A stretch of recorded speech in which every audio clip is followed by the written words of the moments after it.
Saudações pessoal, eu sou o Ricardo Tchaikovsky e nesse canal nós falamos sobre ocultismo, magia e atualidades. Se você curte esses temas, verifique sua inscrição aqui no canal e curta aí o vídeo para dar uma força aí para este trabalho, tá? Nesse vídeo aqui eu vou falar um pouco sobre Exu. Para quem não sabe, Acadêmicos do Grande Rio, uma escola de samba aí carioca, ela levou Exu para a avenida, né? O tema do desfile dela foi Exu e ela venceu o carnaval do Rio de Janeiro de 2022. Então, esse tema aí está bastante pertinente. Se você está assistindo esse vídeo logo quando eu postei, você deve ter notado aí que isso causou um alvoroço aí nas redes sociais, né? Muitas pessoas que, mesmo que não tenham nada a ver com carnaval, elas estão comemorando esse fato, porque sim, é um fato para se comemorar, é um fato muito importante, tá? E nesse vídeo eu vou explicar resumidamente por que eu acho que foi um evento aí significativo aí, na história da sociedade brasileira. Mas antes disso, eu gostaria de convidar vocês aí para participar do meu curso de magia árabe. É um curso sobre os djinns, ou os populares gênios, né? Aqui na nossa cultura a gente conhece eles como gênios, tá? São um tipo de entidade bastante especial, bastante interessante, e eu pretendo ministrar um curso aí nesse mês que vai entrar sobre os djinns, um curso bastante prático, apoiado aí no trabalho mesmo com essas forças, com essas entidades. Abordaremos algumas questões teóricas, algumas questões históricas e culturais, mas a carga maior do curso vai ser o trabalho prático. Então, se você tem interesse, deixa aí nos comentários que eu entro em contato com maiores explicações, detalhes de como vai funcionar o curso. Serão 2 meses de curso e ênfase na carga prática, no trabalho mesmo com esses seres, tá? Mesmo que você não tenha experiência em magia e mais queira aí aprender a trabalhar com um sistema de magia aí que tem milhares de anos e que é efetivo e trabalhar com umas forças da criação aí diferentes, mas muito poderosas, deixa um comentário aí no vídeo que eu entro em contato, ou se você já tem meus contatos particulares aí, WhatsApp, Instagram, Facebook, dá uma chamadinha lá que eu passo mais detalhes. Tá? E agora vamos falar sobre Exu, né? Exu é uma divindade transportada aí com os negros aí no período da escravidão, chegou no Brasil aí no período da escravidão, e é uma entidade, não tem nem o que falar de Exu, né? Mas é uma entidade que ela faz parte do imaginário popular, ela faz parte do próprio estilo de vida da sociedade brasileira, né? Ela foi assimilada, ainda em solo africano, no continente africano, ao demônio, né? Por influência dos colonizadores europeus que chegaram ali, sem conhecimento da cultura,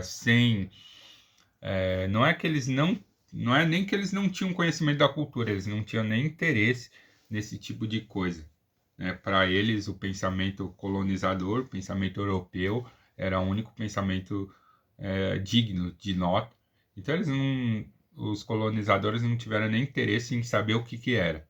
Eles simplesmente demonizaram o Exu ainda em solo africano, e quando ele foi trazido aqui para o Brasil, ele já veio com esse caráter aí um tanto negativo, e ele foi associado aí ao mal, ao demônio, à rua, à marginalidade, né? Mas o que a gente pode falar de Exu é que, em seus aspectos mitológicos, ele influenciou profundamente o imaginário nacional, o imaginário coletivo do povo brasileiro.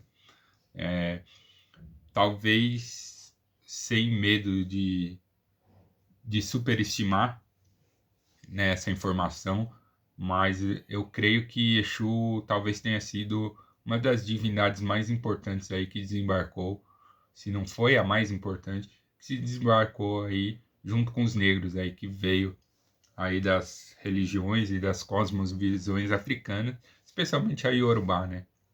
Que achou um nome Yorubá. Aqui no Brasil ela sofreu uma série de ressignificações, sofreu uma série de reinterpretações. Nós sabemos que a religião ela é em muitos aspectos um fenômeno cultural. E a própria cultura brasileira, a maneira como a cultura brasileira foi se estruturando, acabou influenciando também o ponto de vista em relação ao Exu, a esse ser aí que tem grande importância aí no cenário, na cosmovisão iorubá, tá? Ele veio para o continente americano, né, a entidade, o Exu Elegbá, ele veio para o continente americano com características que foram redimensionadas pelo contato com o colonizador português, né? Muitos antropólogos que estudam Exu, eles associam Exu aos trickers, né? Trickers são aqueles deuses, aquelas entidades que eram pregadoras de peça. Então tem o Loki, né, que está muito popular aí na cultura mundial, né, por conta dos filmes da Marvel. Ele é um tricker, né? Originalmente ele era uma das entidades aí que pregava peça nos outros, tá? E Exu veio com esse caráter brincalhão, esse caráter debochado. E aqui no Brasil ele foi ressignificado aí com uma própria noção do demônio, de garfo, né, tridente na mão, rabo, né, chifres. Então Exu acabou assimilando aí várias características e vários elementos que vieram aí do cristianismo também, né? Tem eu vou até ler o nome dele aqui, ó, Bastide, né, um historiador aí que ele coloca a seguinte informação, ele coloca que Exu ele foi o protetor dos negros na grande revolta dos escravos, né? Então ele ajudava a enlouquecer os brancos e matá-los, e ainda arruinava as plantações dos brancos, né? Então não é à toa, né, que o pensamento branco, o pensamento colonizador, Exu já foi sincretizado aí com mais ênfase aqui no Brasil a figura do demônio. Mas o que a gente sabe é que Exu, né, ele é uma entidade do movimento, ele é uma divindade que cuida dos aspectos aí da evolução, mas não é uma evolução conforme o pensamento ocidental entende, né? Ele é responsável pelo próprio movimento da vida, né? Então, os iorubás acreditavam que tudo tinha seu Exu, sendo ele que dá o caminho, que dá a direção, que dá o movimento às coisas. Ele também é o grande mensageiro, né? A palavra era muito importante para esses povos, então Exu foi o portador da palavra. Aqui no Brasil, o orixá Exu acabou dando origem à ideia que a gente tem sobre os catiços, né, que são espíritos de ancestrais, espíritos de pessoas mortas, que são deificadas e acabaram absorvendo aí as características que antes eram direcionadas ao orixá. Essa questão dos espíritos dos mortos, ela era importante tanto para os bantus quanto para os iorubás, que são as duas nações, né? Dois povos africanos, né? A gente não pode colocar povos porque é uma complexidade enorme. E como esse vídeo não é um vídeo técnico, eu vou falar numa linguagem fácil, né? Então, os poderosos mortos, eles eram importantes nas duas culturas, tá? Mas foi os bantos que colocaram aí no imaginário coletivo toda essa noção hierárquica que tem na Quimbanda hoje, tá? Então veio aí dos bantos essa estrutura que você enxerga na Quimbanda hoje, que você enxerga aí dos maiorais, dos 6 e rainhas de cada reino, dos espíritos legionários, dos espíritos falangeiros. Isso foi uma absorção que veio diretamente da cultura banto e foi adaptada aqui para o estilo de vida e para o pensamento brasileiro, tá? Nesse processo, então, o Exu Orixá, o que se pensava sobre Exu Orixá, ajudou a construir aí também a imagem do Exu Catiço no imaginário popular, tá? Mas agora, sem muita enrolação, o que eu queria dizer nesse vídeo é sobre a importância de esse tema Exu ter chegado ao grande público, às grandes massas, nesse momento que chegou, tá? Pense, faça um exercício imaginativo se há 4 anos atrás isso aí seria possível, na época da eleição do Bolsonaro. Imagine como o Brasil estava naquela época. A gente tinha um conceito conservador muito gritante na sociedade brasileira, um revival aí de práticas arcaicas da humanidade, encabeçadas aí por organizações evangélicas, por pastores que estavam aí utilizando todo o seu poderio político e de manipulação de massas para cravar mais fundo as raízes aí desse pensamento deles na sociedade brasileira, tá? E aí você imagina uma escola de samba apresentasse um enredo desse na época. O que ia acontecer com essa escola de samba, tá?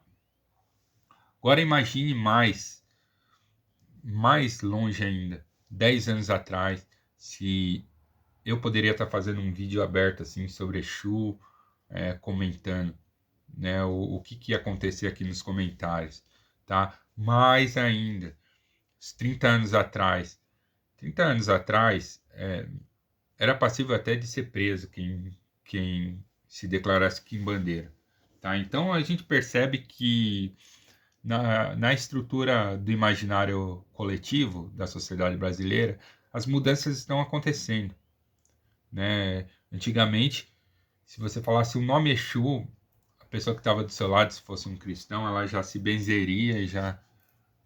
Hoje ainda acontece, não vou também fechar meus olhos para dizer que está tudo mil maravilhas, mas a gente percebe uma evolução, mesmo que mínima, da aceitação de práticas religiosas que não estão condicionadas ao esquema judaico-cristão de pensamento.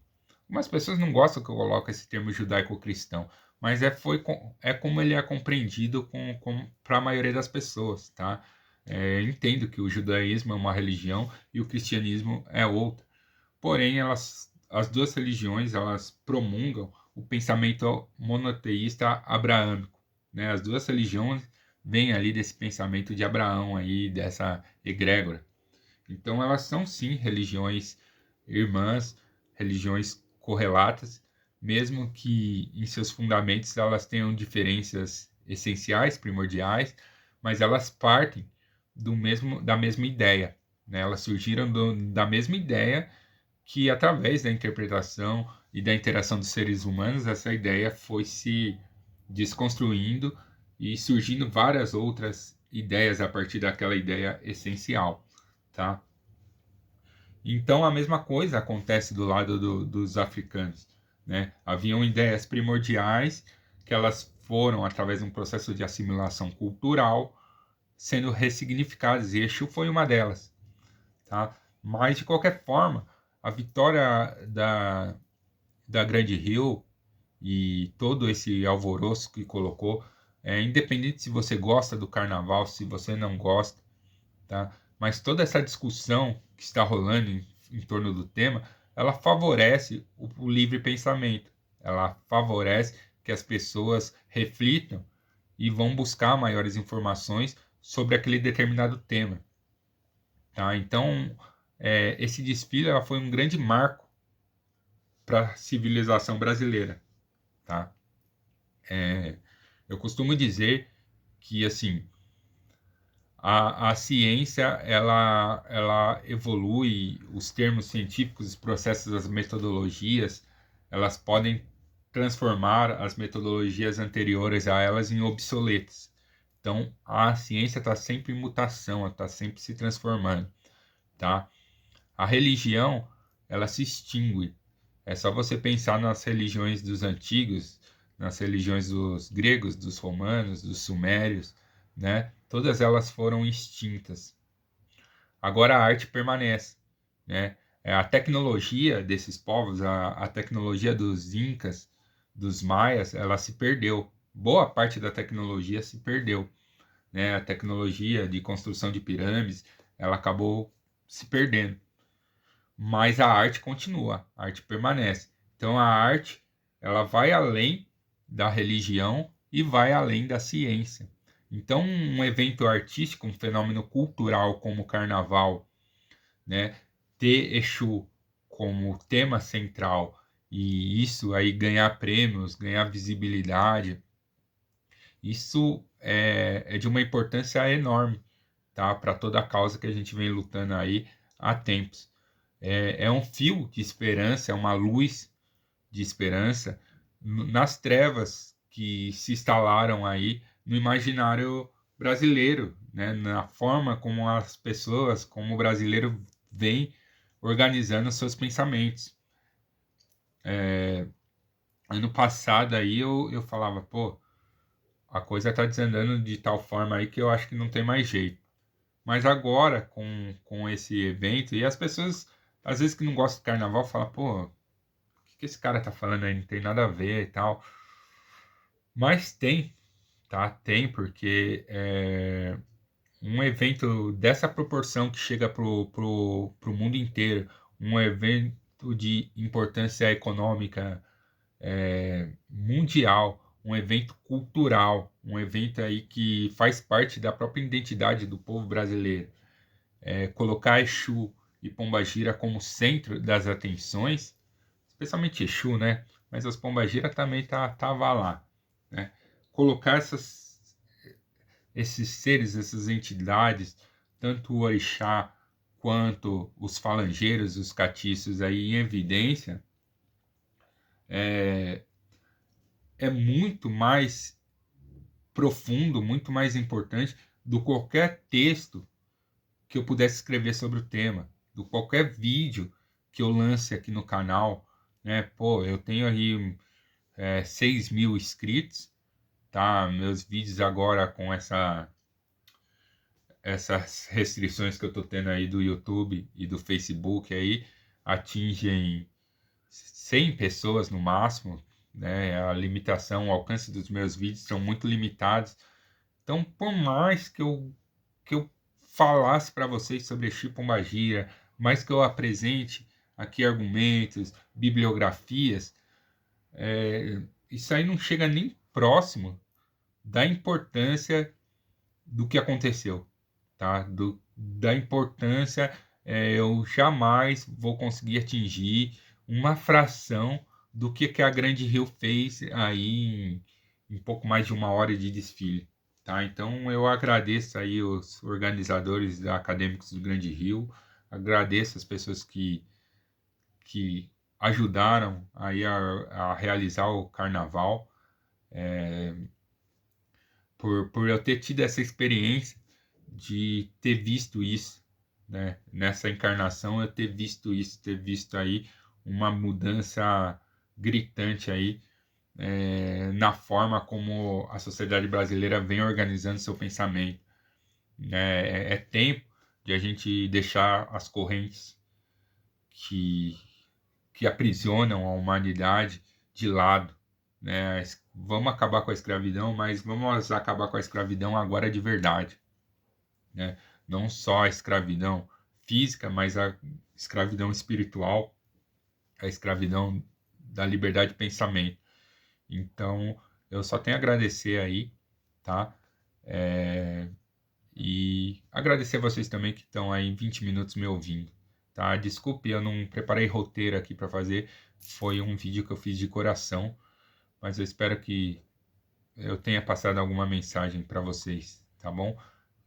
Coloque aí, dê o seu joinha, confirme a inscrição. Se quiser o curso de magia persa aí, comenta aí ou entre em contato comigo que eu passo maiores informações. Sou Ricardo Tchaikovsky, força e honra.